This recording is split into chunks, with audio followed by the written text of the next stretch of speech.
today I got the fuse panel. We're going to be working on that.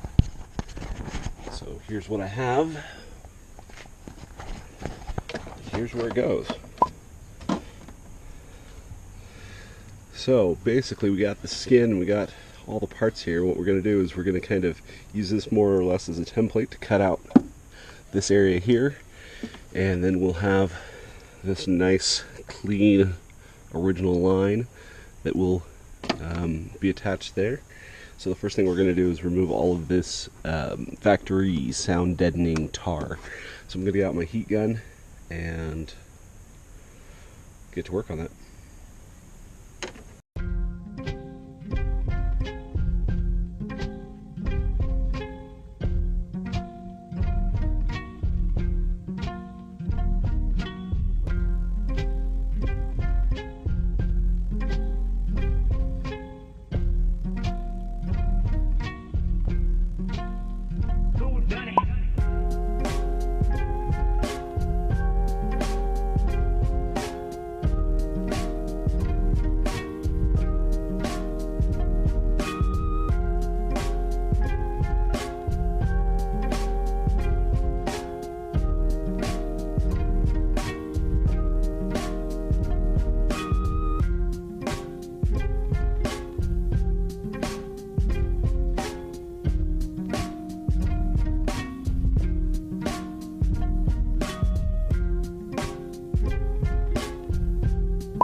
Quattro. So not much has changed. I did take off the front end. I'm stripping it down, getting it ready. I did a quick test fit of the European bumper and the European lights that I have, just to kind of see how it all looked. Pretty happy with the look, so we're moving forward. Today I'm going to try to remove wheels, get it up in the air a little bit, remove the engine, subframe, struts, and all that jazz. So we'll see how far we get. Just a good piece of advice: always make sure you can get the axle nut off before you take off the wheels and struts and everything. It's a lot harder to get that off once everything's down. It's a size 32 on these old cars. Basically, if you lower it down, you can always use a breaker bar and give it a lot of torque. If you have the whole wheel off, whole assembly off, it's going to be a hell of a lot harder to do that afterwards. So I'm going to test it really fast before we get too far along here and see if we can't get it off with that.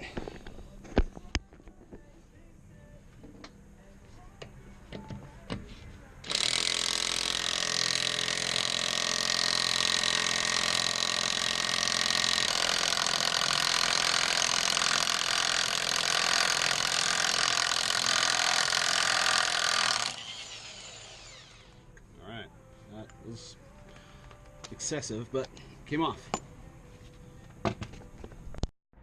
Alright, we got the wheel off, and now we're going to detach the tie rod end here. Once that's detached, we drop that out. We're also going to remove the brakes. Those two things are connected and going to keep this whole structure in place. We're going to drop the top nut after all that's said and done. We're going to crawl under, we're going to get down there and get the drive shaft, disconnect the drive shaft, and then repeat the same process on the other side. Once that's all done, we'll hit the 4 nuts that compose the subframe and hold the subframe up, and we'll be able to drop that whole front end out.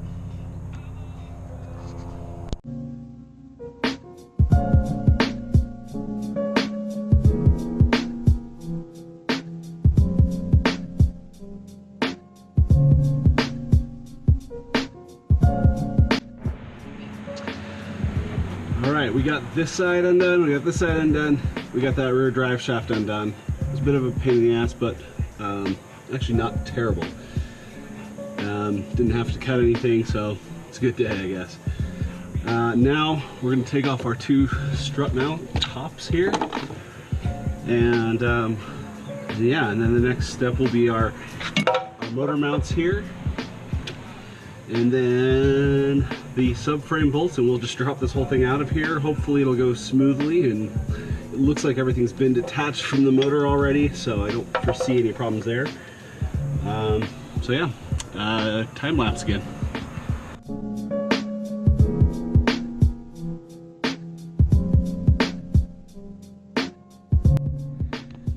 Since we're doing this by ourselves, and I kind of like living, I'm gonna go ahead and use my cherry picker here to just at least hold this portion up a little bit while I'm under there taking off the subframe bolts and so forth, and the final engine mounts and so forth. So we're gonna just chain it up here just to give it a little counterbalance and, you know, keep me from getting squished.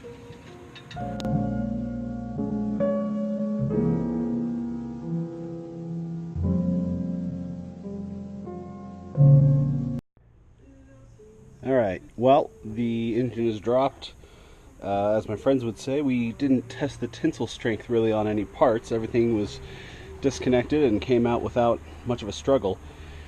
I'm going to pull the transmission, or I'm sorry, the whole assembly here out from under here, detach the block from the transmission, take off the axles, detach the transmission from the subframe, and move forward. That's the plan. Do a quick peek at the engine bay. So obviously engine, transmission, subframe, struts, all that stuff is gone. The next steps for the engine bay will be stripping away more stuff towards the firewall. Brake booster, that's gone. Hydraulic reservoir, gone. Coil, that's gone. Steering rack, probably gone. For sure the steering arms are going to get pulled off. All this wiring, so this brown wire here is the chassis harness, and this stuff is actually an MC2 harness from an Audi 200. That'll get pulled for sure. The brown harness should get pulled too. I need to compare it to the new wiring that I have and make sure that I have all this in connectors. Same goes for all this stuff over here. Radiator, radiator fan, and let's see, what's that one? Radiator tank. I'll probably replace the master cylinder while I'm in here. I also have the 034 master cylinder slash it's the brace, it's the firewall brace that attaches to this. Apparently that firewall is kind of thin there. Mine feels pretty strong, but nothing wrong with reinforcing it while we're in there. And yeah, as soon as this is all stripped out, then we move on to painting. There'll be a little bit of touch up, and you know, there's some rust and there's some things, nothing bad, but enough that I'd want to clean it up first and prep it, and then paint the engine bay, and then I won't feel bad about putting a new engine back in here. It'll be nice and ready and clean and ready to receive. So there we go. That's all for now. All right, let's do a little wrap up here. We removed the front subframe. There it is in all of its glory. The front axles, we removed the transmission, and the two front struts. So now, the next step actually, we also removed the engine block, but that's already going to be going to a local guy who is putting a 10-valve turbo into his Coupe GT. So, next step. Unfortunately, I have to put these struts, or these, well, strut assemblies, knuckles, hubs, etc. I need to put those in my other 1983 URQ Quattro. I removed them and sold them from that car, and then this other Alpine white car came along and I bought it, and so the diamond silver car that I also have is going away. So I'm going to put the front struts back on it, front axles back on it, or these ones back on that car, and hopefully send it off by the end of the month, and yeah, then I can get back focused on the Alpine car. Next steps, I dropped off the heads that I had, the AAN 20 valve heads. I dropped them off at the machine shop, so that's underway. I put the Alpine White Europe or North American front bumper on eBay. Technically, I guess it's probably more rare than the European bumpers, considering the production numbers. I think I mentioned it before, but in the US we got 664, while worldwide there were 11,000 and change built. The North American ones only got the North American bumpers, while the rest of the world got the European bumper. So arguably it's more rare, but certainly I'd say less desirable. So as soon as we get the heads back, we can start. I don't know if I'm going to start assembling the long block or not, since just pulling that engine out today, because the front ends don't come off of those B2s. Well, unless you cut it and chop it off, which many have done, but I don't intend to do that. It's a little bit hard to get the entire assembled engine into place, so I might assemble the block to the transmission, to the new subframe that we got over there, and throw that in, and then once that's all in, then we'll bolt on the head and so forth while it's already in the chassis. I mean, I could probably lift up that car enough, but it's kind of sketchy. If I had a lift, it wouldn't be a big deal, but I don't have a lift here, and so that's not going to happen, and we aren't purchasing one in the next, well, in the foreseeable future at this place at least. So, so yeah, some of the stuff will end up on eBay. Front subframe will probably end up on eBay. Can't be a lot of those out there either. Transmission probably go on eBay. Again, not a lot of them out there. Really don't need it.